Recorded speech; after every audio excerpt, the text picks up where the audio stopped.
देखिए, डर इस बात का है कि नेपाल से भारत के राज्य मिले हुए हैं, भारत को भी खतरा है क्या?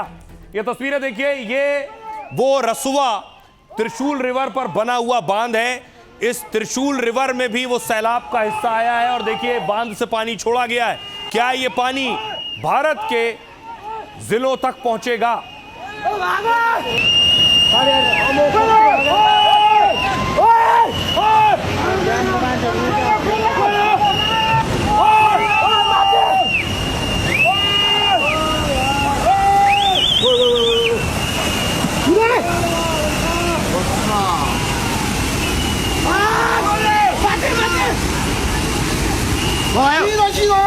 अब देखिए जरा, बिहार में अलर्ट हो गया।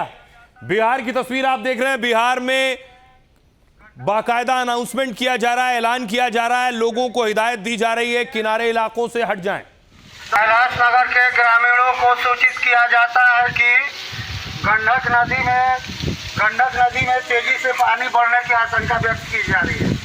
इसलिए सभी ग्रामीण अपने अपने घरों में सतर्क रहेंगे, कभी भी पानी बढ़ सकता है और बच्चों को नदी किनारे नहीं आने देंगे। ठीक है, क्लियर है?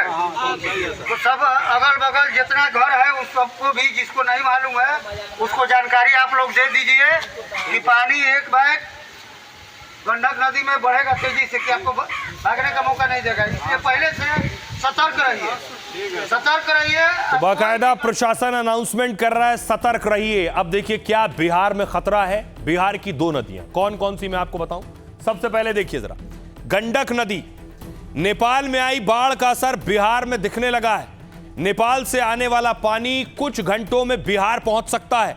गंडक बैराज के सभी गेट खोल दिए गए और बिहार में भी 8 जिलों में अलर्ट जारी किया गया है। पश्चिमी चंपारण, पूर्वी चंपारण, गोपालगंज, सारण, मुजफ्फरपुर, वैशाली, सीतामढ़ी और शिवहर शामिल हैं। एनडीआरएफ और एसडीआरएफ की टीमें भी तैनात हैं। साथ ही इसके अलावा देखिए, कोसी नदी, गंडक के साथ कोसी बेसिन से जुड़े जिलों में भी निगरानी हो रही है। सुपौल, सहरसा, मधेपुरा और अररिया में सतर्कता बढ़ा दी गई है। भोटे-कोशी नदी तिब्बत से निकलकर नेपाल में आती है और आगे जाकर सुनकोशी नदी में मिल जाती है और फिर यही सुनकोशी नदी आगे चलकर सप्तकोशी नदी में मिलती है। बिहार में कोसी नदी से के नाम से इसे जाना जाता है। अब देखिए ये आगे बढ़ेगा पानी तो यूपी में भी आएगा। उत्तर प्रदेश में गंडक और नारायणी नदी में जलस्तर बढ़ सकता है। इससे महाराजगंज और कुशीनगर में बाढ़ की आशंका है।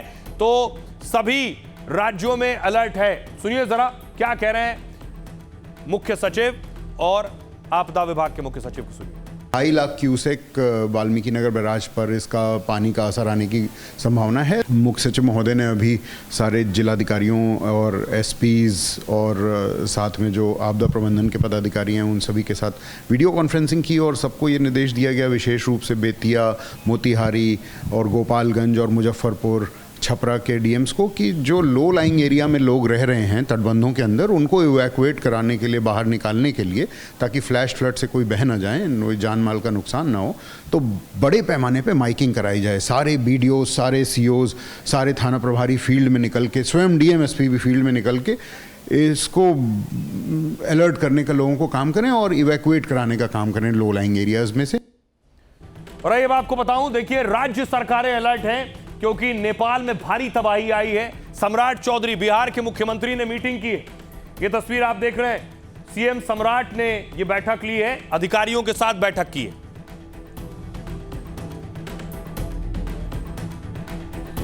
अब देखिए राज्य सरकारों की तैयारी क्या है। उनके राज्य तक ये बाढ़ का पानी अगर पहुंचेगा तो कैसे निपटना है। नेपाल में तबाही के बाद बिहार में हाई अलर्ट है। गृह मंत्री अमित शाह ने सीएम सम्राट चौधरी से बात की है। अमित शाह ने हर संभव मदद का भरोसा दिया है। एनडीआरएफ टीमों को तैयार कर दिया गया है। बिहार में आपदा प्रबंधन विभाग ने अलर्ट जारी किया है।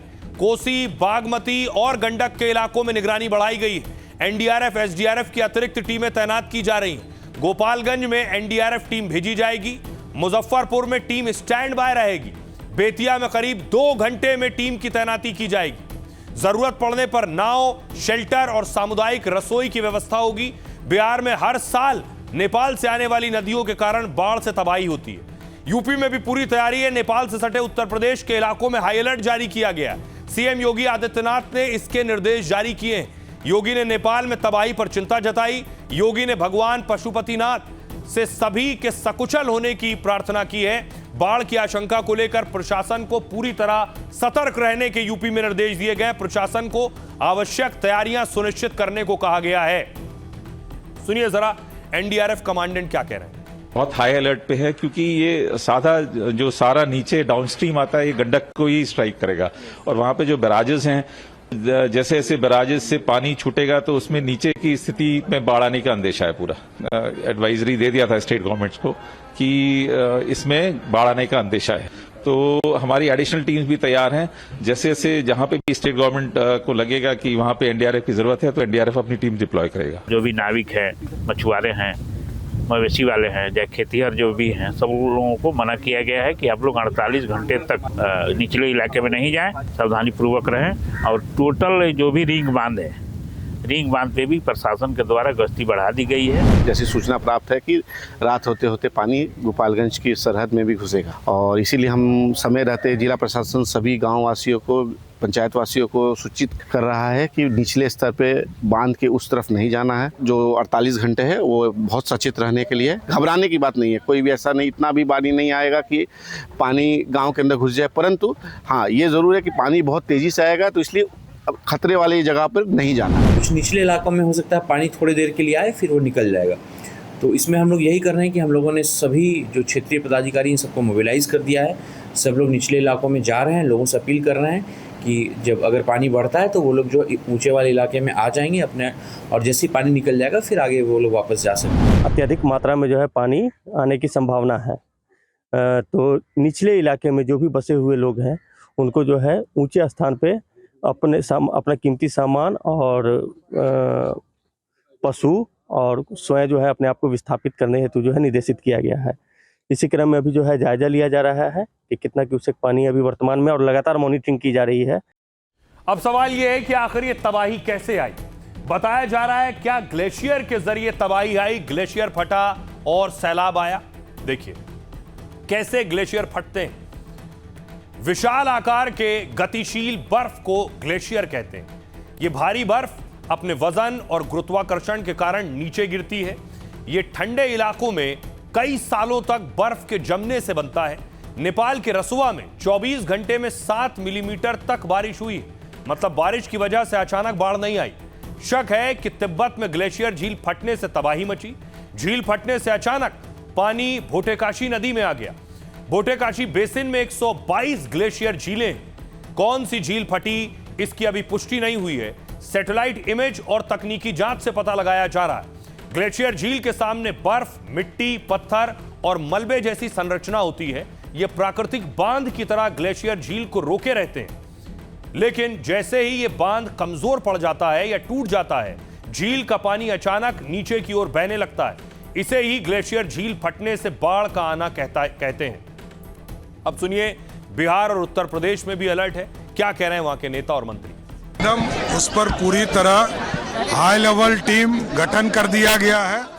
चीफ सेक्रेटरी, डीजीपी इसको मॉनिटरिंग कर रहे हैं, और तुरंत मैं भी इसको बैठक कर रहा हूं। जरूरत पड़ा तो मैं स्वयं भी वाल्मीकि जाऊंगा। स्थिति तो थोड़ी कठिन है, लेकिन अभी का जो अनुमान है पानी आने का, वो हम लोगों के हिसाब से स्थिति को हम लोग नियंत्रण से बाहर नहीं जाने दें। 2.5-3 लाख आने की संभावना है। उस हिसाब से सतर्कता के सभी काम हम लोगों ने कर लिए हैं। जी हाँ, अभी हम बैठक कर रहे हैं। तो जो भी हमारी कोशिश रहेगी कि जल्द से जल्द हम बाढ़ अगर आए तो तुरंत हम उनको सहायता दें, और जो भी ज़रूरतमंद हैं उनको हम उन तक हम पहुँचें। जिन राज्यों में या जिन क्षेत्रों में कहीं भी बाढ़ की स्थिति बनी है, पहले भी या जो अभी बनी हुई है, जैसे बिहार में बाढ़ की स्थिति बनी हुई है, या आगे भी कोई बाढ़ की चपेट में आएगा तो पूर्ण रूप से उसको सहयोग किया जाएगा। सभी क्षेत्रों में एनडीआरएफ की टीम तैयार है। उनको पता है कि प्रत्येक वर्ष ये चीज होता है, तो उसके रोकथाम के लिए आखिर सरकार कदम क्यों नहीं उठाती है।